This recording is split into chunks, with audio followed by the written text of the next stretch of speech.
You love singing your favorites.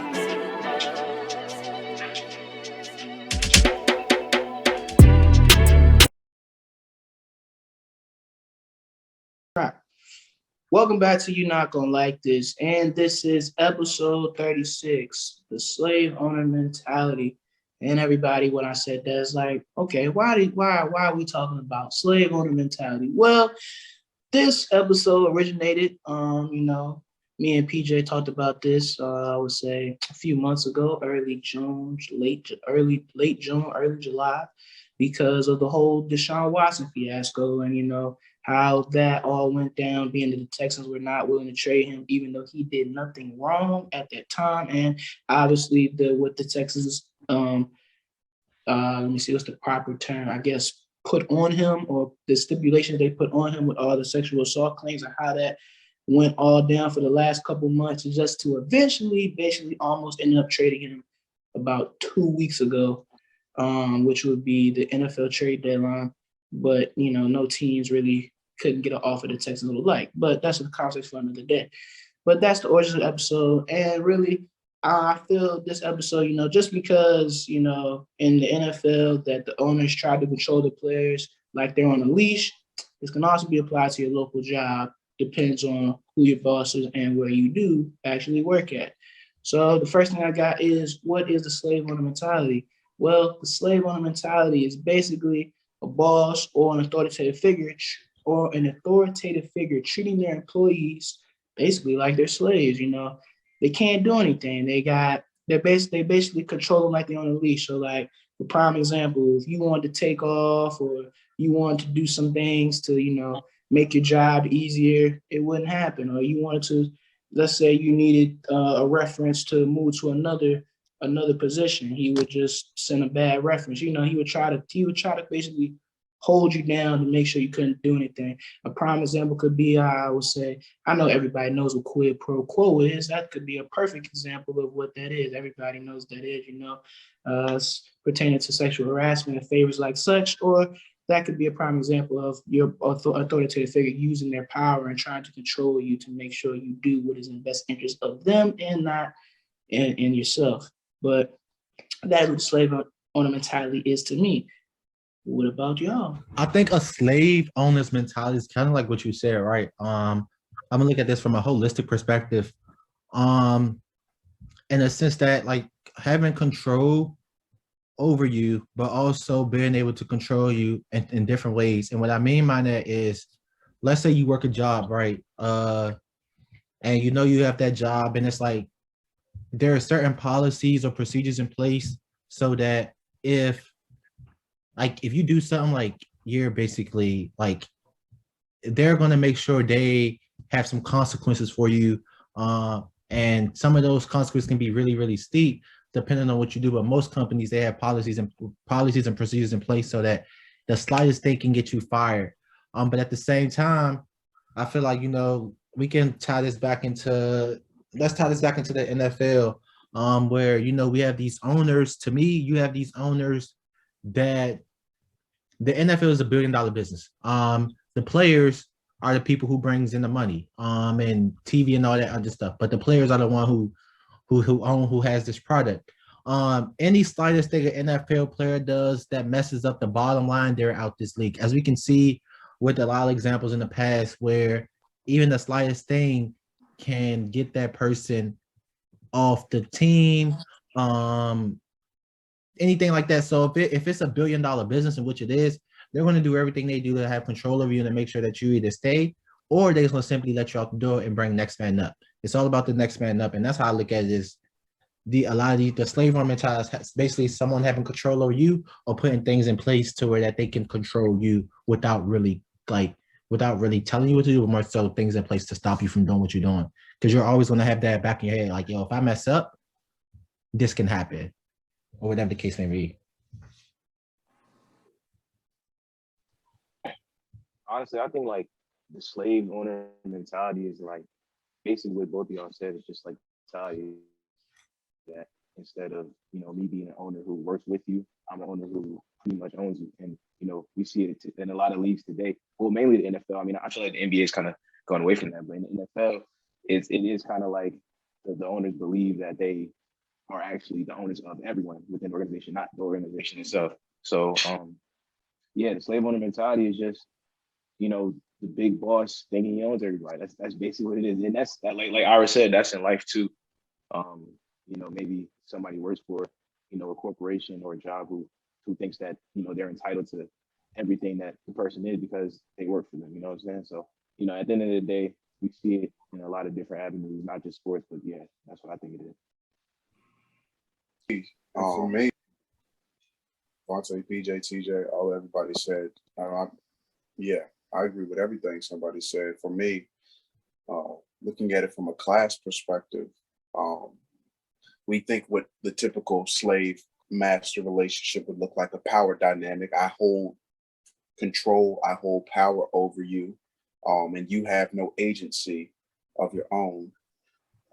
So I think from a class perspective, that from a racial perspective, we look at us as Black Americans, and our ancestors were slaves who were brought to this country. I think it's accentuated almost because we were brought here not to be civilized citizens, not to be contributing members of society. We were brought here to you niggas better work for us and make us our money.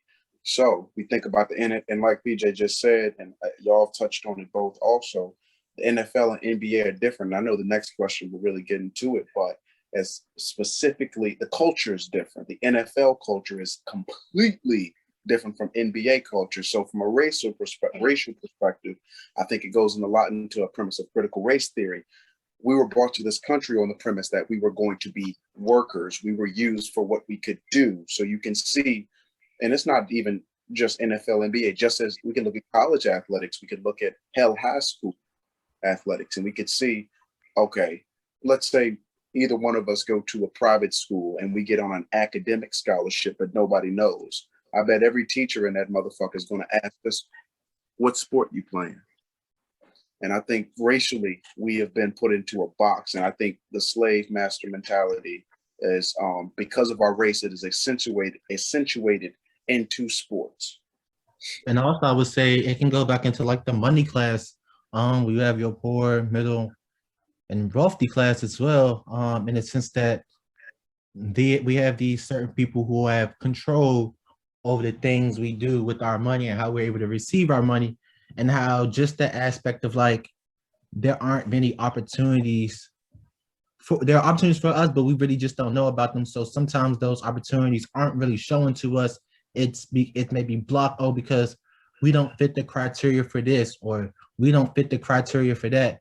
It's certain things, and how I look at it is like, okay, well, how did you know about this? Or how did I don't know about this? And you could look at it and say, well, opportunities are presented to different people, and sometimes it's ultimately due to the color of our skin and the people who control the big bucks and who they want to offer these type of positions to, or whatever case may be. Because if the money's coming, if they know you're gonna bring them on, they're gonna hire you. But also we know that they can, as we've seen in Life Smart, they can just, as soon as they can hire you, they can let you go as soon as possible. If they know you're doing the work and you're working for them, you bring in the big bucks, hey, I'm going to keep you here till we can't keep you no more. Yeah, very, very true. Everybody, we were all in agreement, basically, said the same thing. And, recently I had watched and I'm gonna go ahead and go into the NBA NFL conversation now more deeply. Recently I had watched the new Colin Black and White series that just came out on Netflix.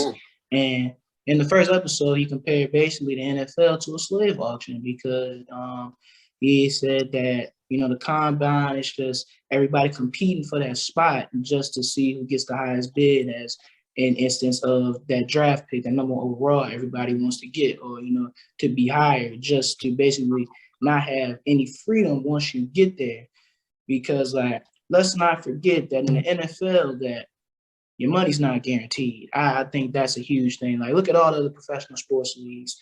MLB, guaranteed. NBA, guaranteed. Majority of the contracts, obviously certain contracts like two-way and Exhibit 10 contracts are not entirely guaranteed. But if you signed a real multi-year deal with the NBA team, your money's guaranteed. I don't know about the NHL. I don't watch hockey, so I'm going to decline to comment on that. but I believe other professional sports leagues as well. I know Malcolm watches soccer, so you can correct me if I'm wrong, but that money is guaranteed as well. So most special sports leagues, money is guaranteed, but in the NFL is not. And that is one of the main reasons why the slave owner mentality exists in the NFL, because even for somebody such as Deshaun Watson, Cam Newton, Lamar Jackson, they signed these $250 million deals, but they're only getting $100 million of the money. Where's the other 150 going? Like, ain't no way taxes that steep. I don't know. I ain't no tax connoisseur, but man, 150 million in taxes. I refuse to believe it. I refuse to believe it. So, the NFL, it shows like no reason money shouldn't be guaranteed at this point. There's no reason. And the NBA, like PJ said, they've kind of phased out of it. It was not as bad as it once was. And I don't think it ever was really bad to a standpoint. But you can obviously see it in NBA. You can see basically in terms of success. Most teams with very bad owners that are very controlling over their players pretty much suck in the NBA. You can choose any team you would choose. The Timberwolves, they're terrible. Glenn Taylor just let go of that team. But as long as you know the Timberwolves, they have never been good. And that's one of the main reasons, because the owner is so controlling. They're only worried about making their money, but not caring about the players, feelings, careers, any of that. Like to this day, him and Kevin Garnett are on speaking terms. There's a reason why Glenn Taylor didn't sell that team to Kevin Garnett. He sold to Alex Rodriguez, for better lack of words. And then we can also look at the Donald Sterling incident. We all know how that went down. What Donald Sterling said about Chris Paul and other players, and when he got caught on that phone call, not Adam Sandler, excuse me. Oh my goodness. Adam Silver swiftly handled that. Within weeks of getting all the news. But like I say, it can show. And most recently, you can say Robert Sarver. He's been called out. It's been reported that he's been using the N-word in very inappropriate circumstances in playoff atmospheres. I believe Draymond Green was saying the word, and he said, "Why can't I say the word?" And you can use that. Like if you want to use Phoenix, you can say, "Look, Phoenix ain't won a championship. Phoenix ain't never been really pivotal of anything." But I don't know how long Sarver's on the team, so I don't want to get too much into that. But otherwise than that, it really like NBA. It shows in terms of success. If your team is not good, more than likely your owner does not care about you as a player or anything like that. They're just trying to whatever makes the money. Prime example, I'm a Redskins fan. Oh my gosh, Dan Snyder's one of the worst owners ever. Does not care about anything but the money. And you can see the Washington football team has not been to a playoff game.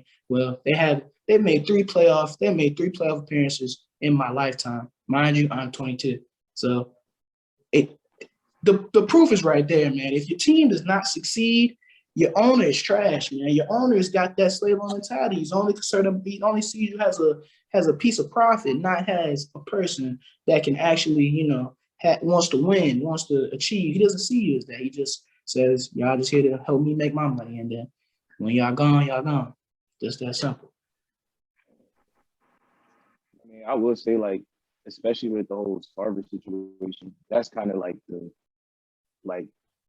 the definition of slave owner mentality. Like you said, like Sarver is a guy who wants to control everything instead of working, to be an owner who is cooperative with everyone. He makes it all about him or all about what he wants. There were reports of him, firing pregnant women because they couldn't do the job. You know what I'm saying? It's a whole bunch of mess. But at the end of the day, his owner mentality is like, okay, I decide what goes around. I decide what goes on around here. Nobody's feelings matter. Nothing matters other than what I want to happen. And that is kind of like the definition of slave owner mentality. I watched the Colin thing too. I don't really want to like. I get what he's saying, but like I feel like it was kind of an over exaggeration because like the NFL draft process, like it's voluntary and slavery wasn't voluntary. So I mean, that's kind of where he lost me in that. But I can see what he's saying because as a guy who's sort of like Colin Kaepernick is basically like a guy who got his dreams thrown away because he wanted to stand for something, and instead of owners cooperating with him and cooperating with the cause and this and the third, they decided we don't want any parts of it because that's not what we want to do. You know what I'm saying? But yeah, like seeing all that Robert Sarver stuff in the news, like that's really like slave owner shit right there. The way he's running that organization, the way he doesn't want to pay his players, doesn't want to succeed, just wants to do everything his way. That's what it is, and it's unfortunate, but it's just the America we live in. So. And I also would say, like, I know you touched on like the cultural differences.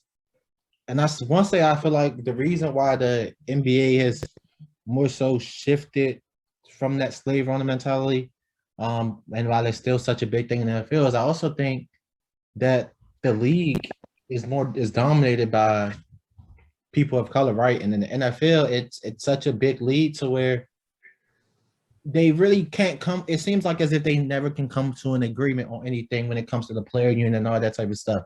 And as you notice, like the players in the NBA, they have a lot of control. It doesn't take if all the star players come together and that team, they can get an owner out of their eight. Like they can get an owner out of there. Like it doesn't take it doesn't take the NBA long to go ahead and investigate a situation, get a situation, and get that owner out of there for that owner to quit. Versus in the NFL where it's such that mentality of you do what I tell you to do, or this, that, and the third.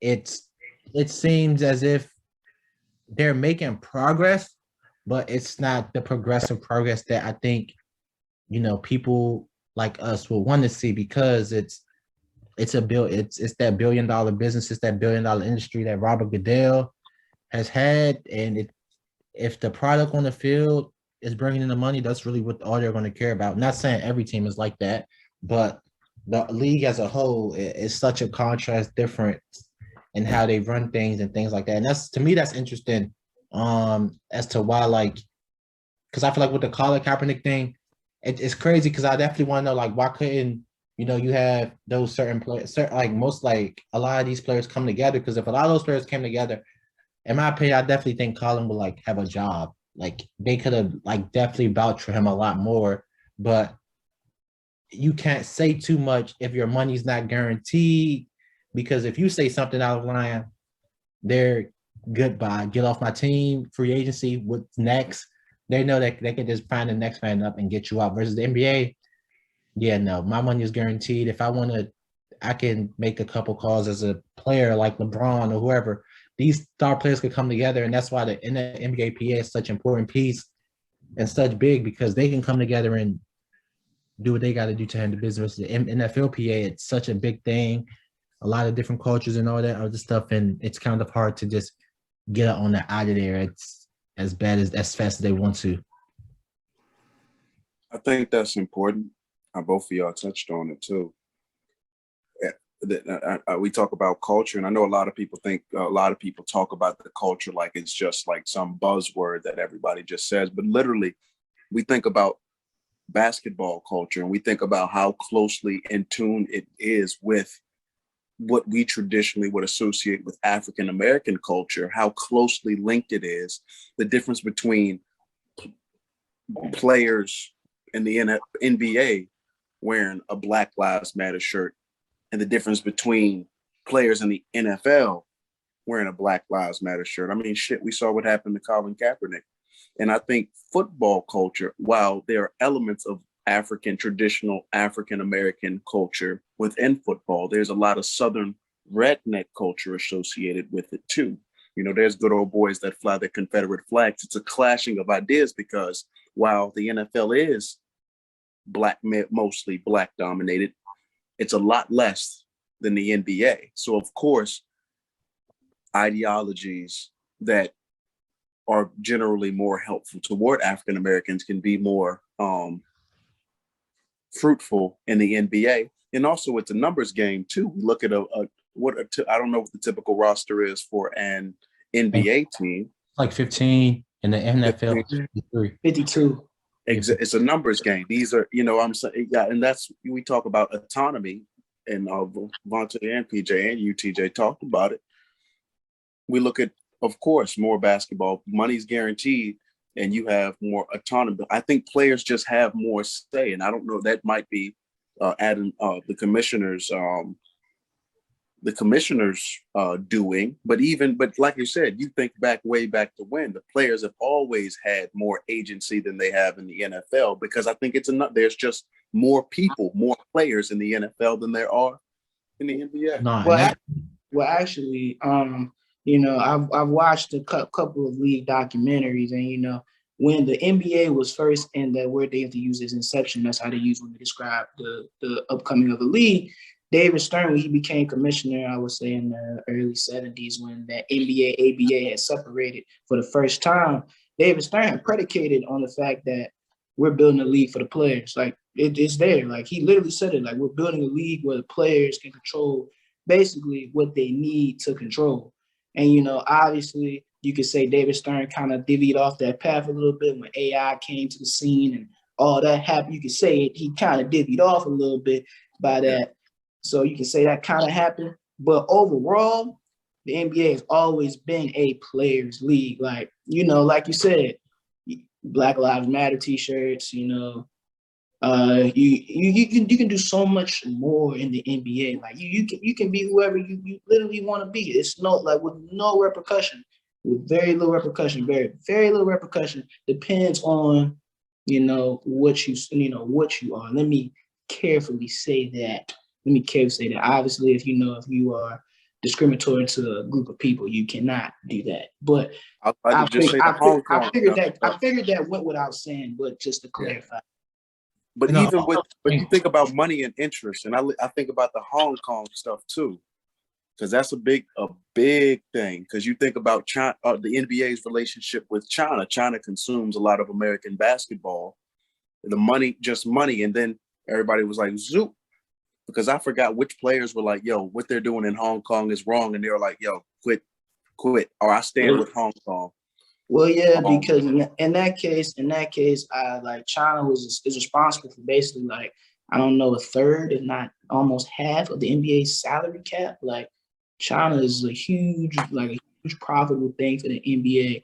So I could understand why that the NBA had problems with players speaking out, and why the Daryl Morey's and LeBron James, like why Hong Kong has a whole one of those guys, like I guess with repercussions, because China provides so much for the NBA. Right. But then again, you saw how they didn't really put a leash on it. They was like, NBA didn't suspend Daryl Morey or LeBron James or any other body that said anything about it, because that's not what the NBA is. They was like, we're not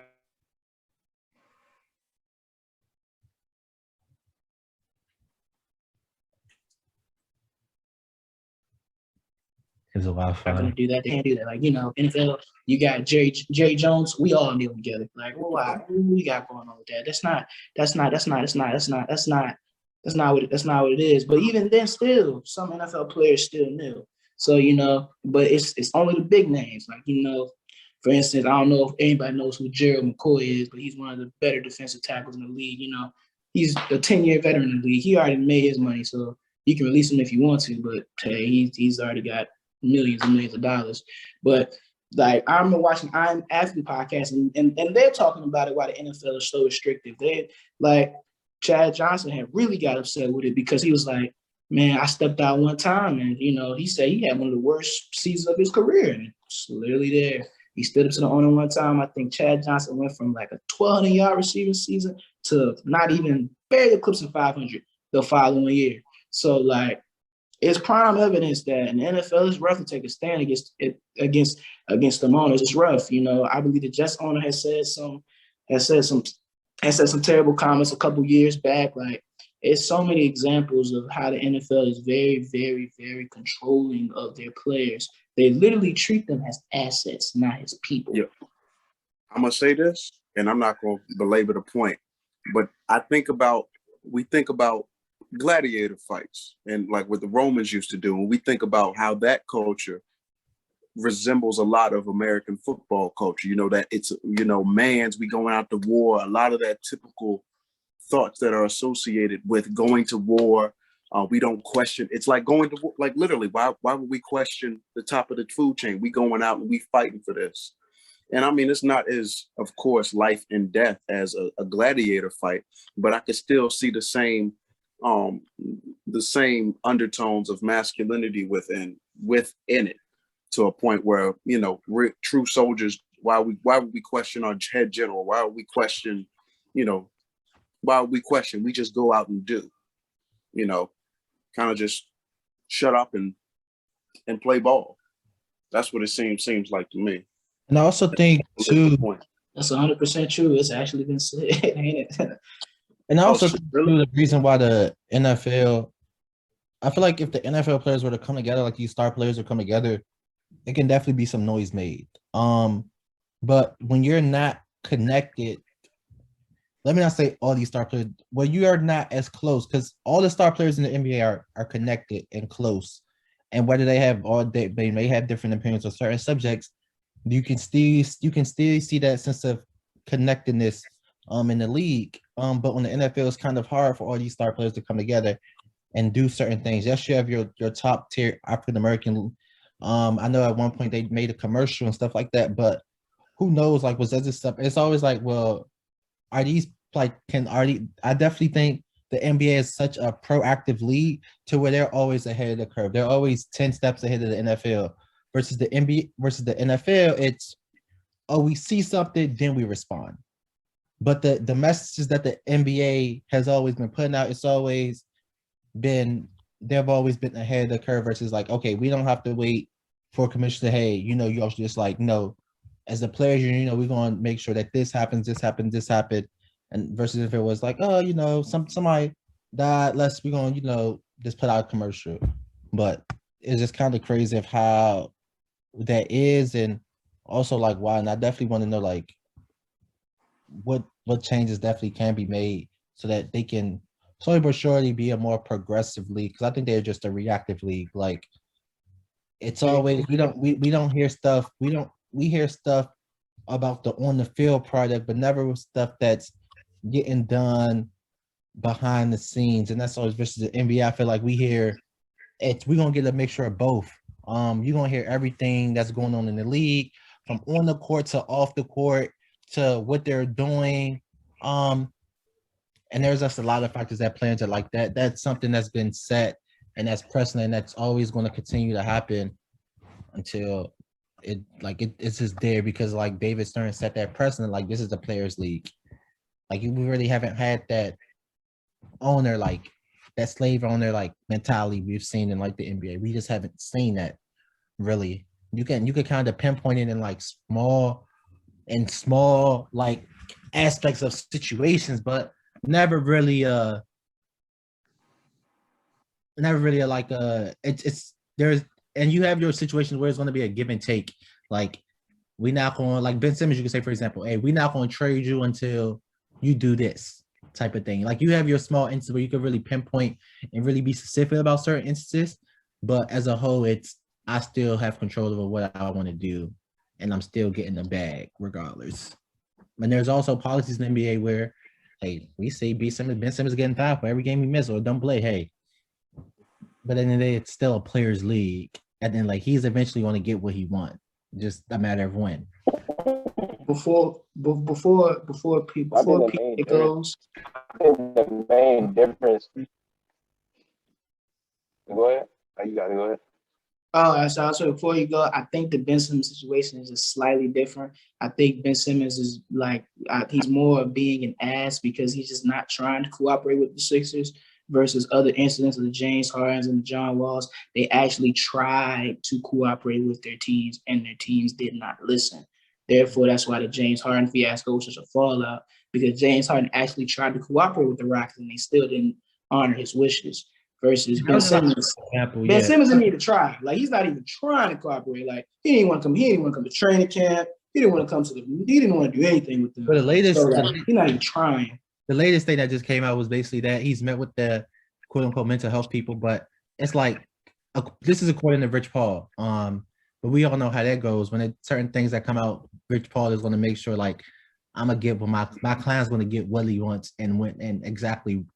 It's a Rich Paul thing, so but not like it's just certain instances in the league, like you can really pinpoint in that situation where you could kind of see that slave owner mentality inside NBA, but as a whole, we don't even see that exist. That's true, 100%. But at the end of the day, the reason that like the leagues are different is because, like I would touch based on earlier, there's guaranteed contracts in the NBA as opposed to NFL. So at the end of the day, the NFL has that slave owner mentality because it's like, hey, if you step outside my boundaries, you're gonna get cut. I don't have to pay you no more. Whereas in the NBA, the player empowerment movement has allowed NBA players to negotiate their contract, get their guaranteed money. And in the case of Ben Simmons, if he doesn't want to play, he doesn't have to play. But he's still guaranteed that money. You feel me? And at the end of the day, him being like detrimental to the squad is causing him to lose money. But at the end of the day, if he gets traded, he's still getting that money regardless. You know what I mean? So at the end of the day, it allows NBA players are allowed to do more because they have that sense of security. Whereas in the NFL, the owners have all the leverage, and that's the problem with the NFL because you give owners that leverage, they think they own you legitimately. You know what I'm saying? So that's where it comes from mainly because, like I was saying earlier, David Stern was real focused on making a players' league, and then you had guys who set the blueprint: Kareem, Magic, Jordan, all these guys who were trying to make a way for players to have a voice in the league, and then you got guys like LeBron, guys like that who just keep pushing the culture, keep pushing this out of third because they feel secure to. And in the case of Colin Kaepernick, when he tried to push his message, stand on a platform and stand for something, he was booted out the league and his career is done. You know what I'm saying? So it's just a lot of problems within the structure of the NFL when it comes to the slave owner mentality, because when you give owners this type of leverage and you allow them to keep it, they're gonna do whatever they want with it. So that's just how it goes. Nah, yeah, that's the truth. I don't want to make this a joke, but just remember that in the NBA, if your jersey's untucked, it's only a technical foul. Where in the NFL, it's like $15,000, which I did not know. That's insane for an untucked jersey. But yeah, we have untucked Kyrie. Would never catch the NFL. I think, and CeeDee Lamb was a prime example for a reason. Like CeeDee Lamb got fined. I want to say three out of his 5 fines this year have just been like complete and utter BS. If you ask me, like he got fined for his socks too low. Like I ain't never heard it like that. Wow, that joint really blew my mind. And then the 2 untucked jersey ones, and then also in the NFL, you get fined for if you wear the wrong cleats. Yep. Wrong cleats. If you wear the wrong cleats, I don't know what the rule is, but it's a reason on like week 13 every year, the players wear those specialty cleats because that's the only week in the entire NFL season they can wear those specialty cleats. Otherwise, I think it's like a high school rule. It's got to be the same color as your team. It can't be something too extravagant. It's got to be NFL approved. It's a whole lot. Like the NFL uniform, you can't deviate off it. That's why you don't have all these colorful face masks and all that. Nah, it's guidelines strict. Just like the military, bro. Boom, perfect prime example right there. You can't do anything. Uniform, you can't do anything. Very little space. Very little space. I like everything in NFL has to be approved. What'd you say, PJ? Those are the systems they put in place to like keep everybody in check. Like there's no reason you should get fined money for having your jersey until or having your socks too. Like I said, everybody got that leverage. They can really just control what everybody does. Hey, you got your jersey until 15,000 for an untucked jersey, bro. That's crazy, man. Imagine your money not guaranteed and you get fined 15,000 for an untucked jersey. I'd be pissed. What? Would not want to do it, but at that point, you like, what can you do? I love you. You love what you do. At that point, you're getting paid millions of dollars, so you ain't gonna complain. But so much knowing the situation of how things are, and to the player empowerment movement.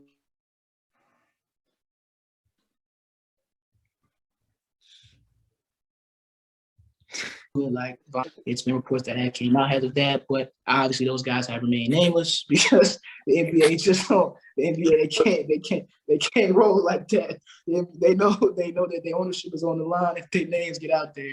But I have seen reports that people have said they don't like LeBron for what he did way back in 2010 with the whole Miami fiasco because it is like set the guidelines for players to negotiate and do basically whatever they want with their careers. And I've never understood a problem like that because my philosophy is you only live once. Like you should have full control over like how your life should go when you're doing something and when you're still doing something for essentially someone else down the road. Like you still work for somebody and you're still making millions of dollars. So that's that.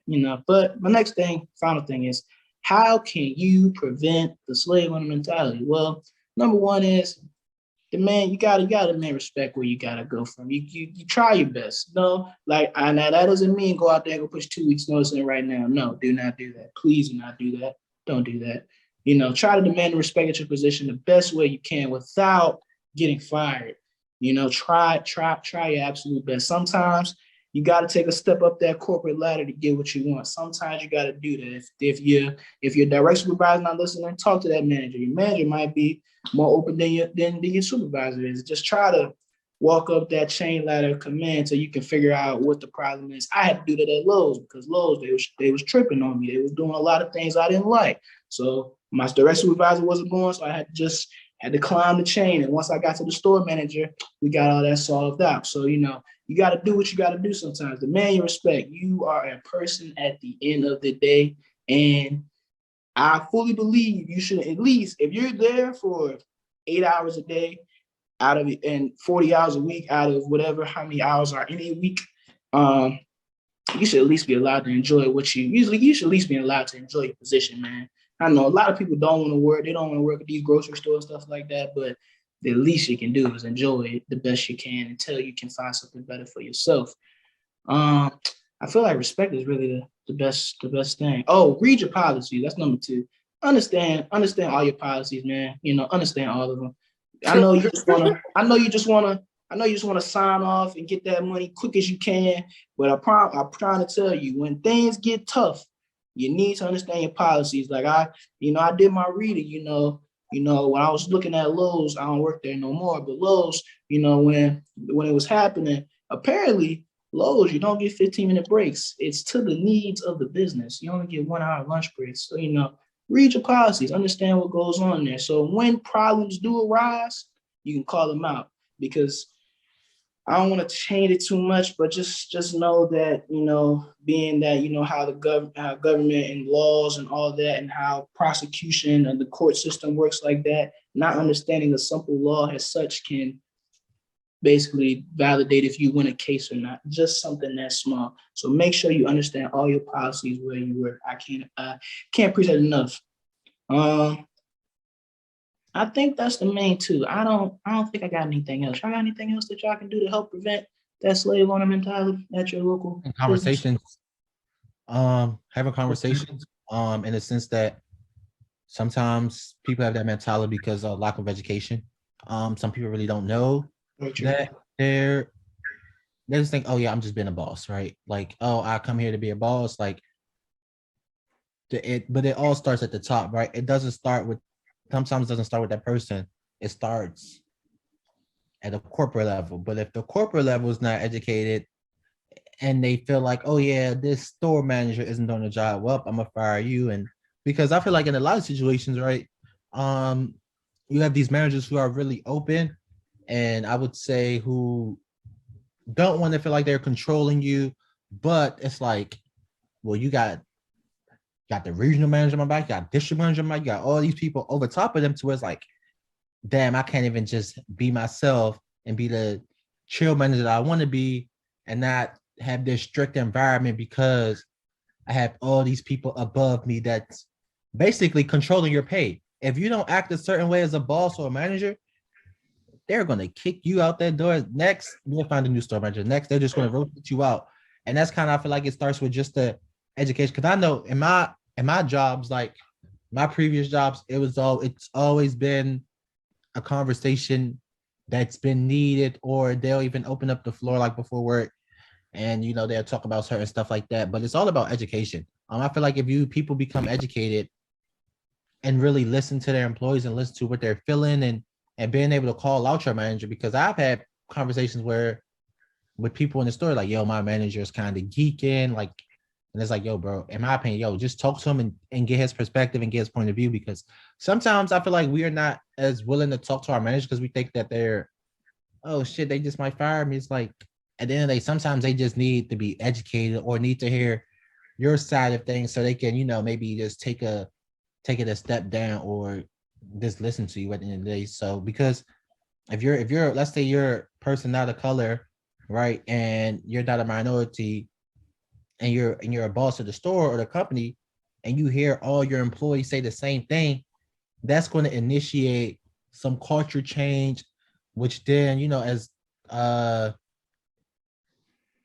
as that happens, then there's going to be a change. Change will start to come everywhere. We'll start to see that slave owner mentality it'll start to digress, and work can be fun for some people at they location, even if they don't like it, because they realize that the culture is so there. Like, why not? Like, I come to work, make my money, and go about my business. No, yeah, You just that's gotta find a boss who's gonna like cooperate with you instead of trying to control you. You know what I'm saying? Like yeah. at the end of the day, like your boss or the owner of companies, they're supposed to be, a guiding factor in what the company's about, not like a damn dictator trying to control everything. And at the end of the day, you could tell when somebody is trying to control you when they're being cooperative. If you ask for some time off or got some that came up and they try to be like, oh, you can't get off this, and they're like, that's like slave owner stuff, because at the end of the day, they're trying to take away like your rights as an individual. You know what I'm saying? So I mean, that's really like the only way you can really prevent it, because at the end of the day, if you don't know the difference between someone being controlling and a boss that's cooperative who respects his workers and the third, like you're gonna be stuck in this, bro. You just got to know the difference. And if you ever have a controlling boss, get yourself out of that situation. But it sucks because even in the case of like all these, like the whole server thing, like I was listening to a podcast on the Ringer, and they were talking about how these the people that Sarver was basically controlling, they felt like they couldn't really do anything because they worked their ass off to get to that position in an NBA organization, and they don't want to ruin their shot. You know what I'm saying? They don't want to call them out or do anything to ruin they shot and ruin all the work that they've done to get to that position. So that's kind of a sad situation. And honestly, they got to get him out the league. But yeah, just know the difference between a controlling boss and a boss who's cooperative and works with respects his workers. Yeah, the key to understanding it all is exploitation. If he tries to exploit you for what you do for him and not how how it goes. I don't really have to get too much into that, but just remember that. Watch out for exploitation. That is the key sign of somebody that is controlling and tries to use you for their needs and not in your best interest. But that kind of sums it up. Long story short, I guess I can finish my little story really quick. So long story short, I did end up getting what I wanted. I did end up getting my result. I ended up still leaving though, because I just couldn't do it anymore after a certain amount of time. But it was all fun. It was all good though. It was all cool. Manager was cool. Everything worked out for the long story short. But yeah, understand your policies, get respect, have conversations. All those prime steps can help you, avoid the slave owner mentality, because like I said, you should at least enjoy somewhere you're at 8 hours a day. And the big conundrum all, a lot of people asked me this when I was at Lowe's at that time. They were like, Ira, why you do the thing you do? I'm like, it's common sense, really, man. Like, if your employees are happy, then you'll make all the money in the world. And you can apply that anywhere. If your employees are happy with where they work and how you run the business as a whole, all the money in the world will be made. NFL, NBA, I don't care where you go. If your people are happy, the money will follow 100%. That's it. Anybody, anything else? I think we kind of summed up everything, really. That. Yeah, I ain't got nothing. All right. Well then, all right. Since nobody else got anything else to say, let's look into the future of the seasons. All right. Next episode is the death grip of social media. So stay tuned for that. We're gonna deep dive into how social media can have a death grip on you. It can be very bad for you if you don't know what you're doing.